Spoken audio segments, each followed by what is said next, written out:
Hi friends, ఈరోజు నా dinner రసమన్నము మరియు క్యారెట్ ఫ్రై.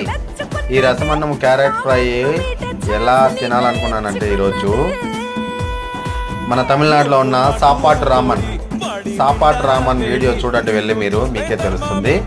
ఆయన ఎలా తింటాడో అలా తినాలని నేను డిసైడ్ అయ్యాను. చూడండి ఎలా తింటాడో, సేమ్ అండి.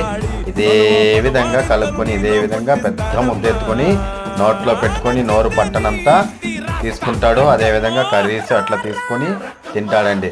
సేమ్ అదే విధంగా తినాలని నేను ఇష్టపడ్డాను. ఈరోజు తిని మీకు చూపించాలనుకున్నాను, చూపిస్తున్నాను. ఓకేనా? మీరేమి అంతగా ఫీల్ అవ్వద్దండి. ఆయన తిన్నాడు కాబట్టి నేను అలా తినాలనుకున్నాను అంతే, వేరే ఉద్దేశం అయితే ఏం లేదండి. ఎందుకురా వీడు ఇట్లా తింటున్నాడు ఏంటి అని అనుకోవద్దండి ప్లీజ్. ఓకేనా? ఇది ఒక ఫన్గా తీసుకొనేసి ఆశిస్తానని